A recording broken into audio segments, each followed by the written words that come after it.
Sehati sepikir, satu jiwa dan satu tujuan. Selamat malam, perkenalkan nama saya Yeti Noviarti. Yang mau saya tanyakan sama Datuk Misteri Andreho, apa yang memotivasi Bapak sehingga mau mendirikan perusahaan KK yang berada di Indonesia, sementara Bapak warga negara Malaysia? Nah, saya merasa di sini kenapa Bapak orang Malaysia peduli dengan Indonesia, dan saya merasa diri saya belum peduli dengan orang Indonesia. Makasih. Ya, pertanyaan sangat bagus sekali. Mungkin bisa langsung dijawab, Mr.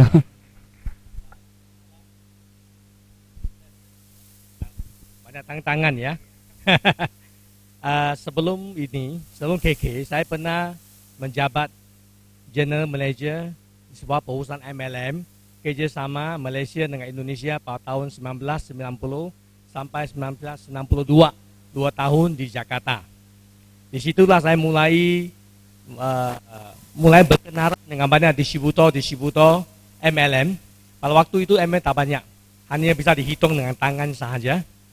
Ya, disitulah saya mulai berkenalan dengan mereka, leader, dan sewaktu meninggalkan Indonesia karena perusahaan ada masalah, saya sangat kecewa dan pulang ke Malaysia.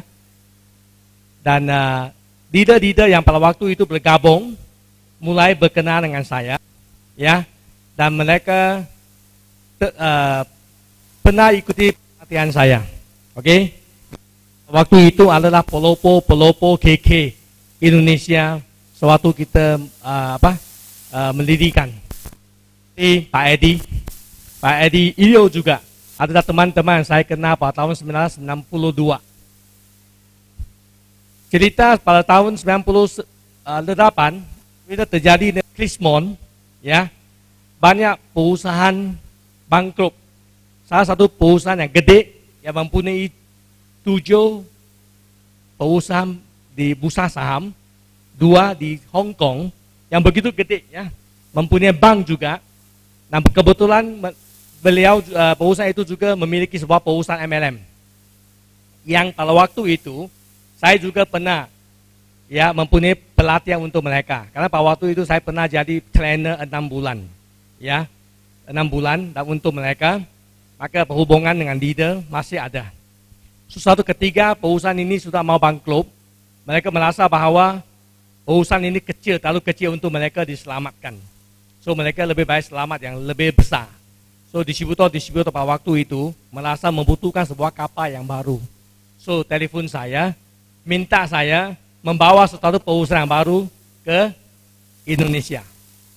Terus terang, ya, waktu itu hidup saya sudah agak mapan di Malaysia, ya, sudah mempunyai keluarga, mempunyai anak, ya, tidak mau lagi lah ke luar negeri, ya, tapi permintaan mereka sangat menyentuh hati saya. Kalau Anda tidak datang, kita networking semua akan kecewa dan kita akan bubar begitu saja. So saya merasa ada suatu panggilan begitu.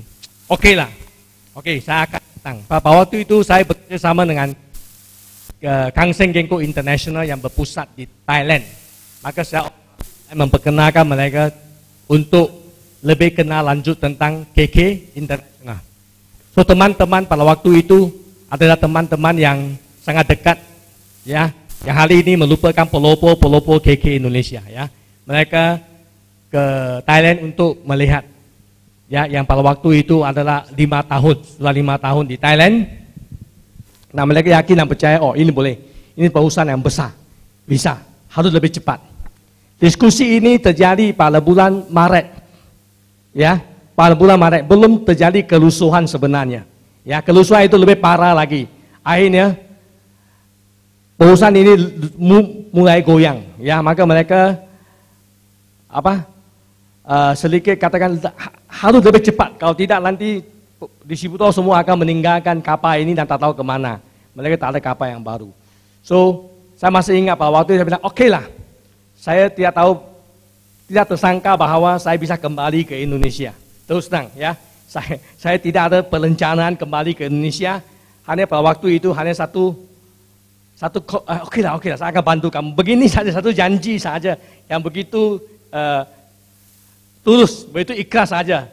Itulah yang membawa saya akhirnya datang ke Indonesia ya. So pada waktu itu saya memikirkan, oke, tak apa, saya akan bola balik Malaysia, Indonesia, tetap bisa saya uruskan perusahaan di Indonesia.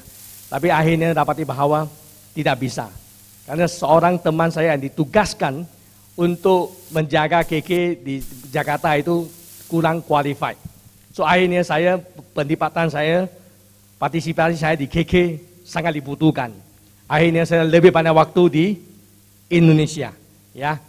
Sampai 5 tahun yang pertama saya selalu bola balik Jakarta dengan Malaysia, di mana keluarga saya semua tinggal di Malaysia pada waktu itu, ya.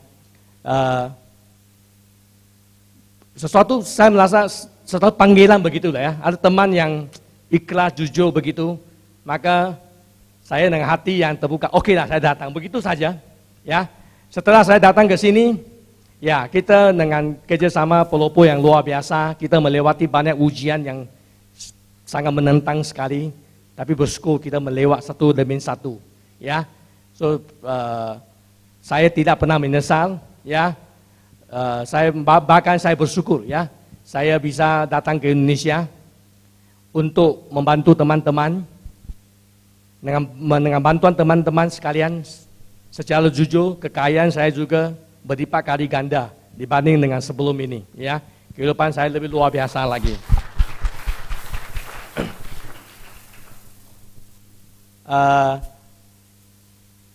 Saya, kalau Bapak Ibu tahu, semenjak 87 saya sudah tahu tentang MLM sampai saat ini sudah 25 tahun. Sebagai seorang manusia biasa, ya, saya juga orang manusia biasa. Saya juga kepingin seperti banyak orang, bebas waktu, bebas finansial. Secara pribadi, saya sudah merasa saya sangat cukup, ya, karena hidup saya sangat sederhana. Saya tidak perlu kekayaan yang sangat gede. Saya sudah sangat bersyukur apa yang saya miliki. Ya, saya selalu berkata kepada teman-teman, ya, setiap pagi saya bangun, saya sangat bersyukur kepada Tuhan. Kenapa? Karena saya telah memiliki apa yang saya inginkan dalam hidup saya. Saya dibagi keluarga yang sangat sehat, bahagia, seorang istri yang sangat mendukung saya, seorang ibu yang hari ini 86 tahun masih ada, di mana saya bisa melayani beliau, sebuah bisnis yang terus maju, dan dengan bantuan saya, ya, saudara-saudara saya juga hidup akan lebih baik lagi. So bagi saya, seharusnya saya tidak perlu begitu fight lagi, ya. Fight lagi, bisa menikmati hidup lah, ya. Tidak perlu lagi kerja begitu keras. Tapi ini, pemikiran ini sangat egois, ya. Sampai tahun 2008, saya ketemu dengan Profesor Muhammad Yunus di Singapura, yaitu beliau adalah seorang pendiri bank untuk orang-orang di negeri ini, dengan pinjaman uang yang kecil, membantu banyak orang menjadi pengusaha. Success story beliau menyentuh hati saya. Saya dapat bahwa tugas saya belum selesai lagi. Ya, saya tak bisa sangat mementingkan diri saya. Saya harus lebih pedulikan bangsa ini, di mana banyak orang sangat membutuhkan, ya, pekerjaan dan bisnis ini. Maka saya beritahu diri saya tak akan pensiun. Pada waktu itu saya sudah mau pensiun sebenarnya, ya. Tak mau pensiun, kenapa? Karena banyak orang butuhkan bantuan. Maka waktu itulah kita keluarkan visi 2015, Go 1%. Itulah, terima kasih.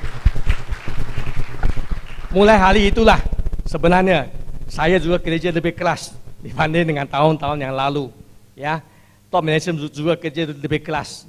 Sebenarnya bukan untuk kami lagi, karena untuk kami sudah cukup sebenarnya, ya. Tapi untuk sesuatu visi yang lebih besar. Kita siap untuk melakukan sesuatu untuk bangsa ini. Kita katakan kita bisa, why not? Begitu loh. Ya, terima kasih. N2000, sehati sepikir, satu jiwa dan satu tujuan.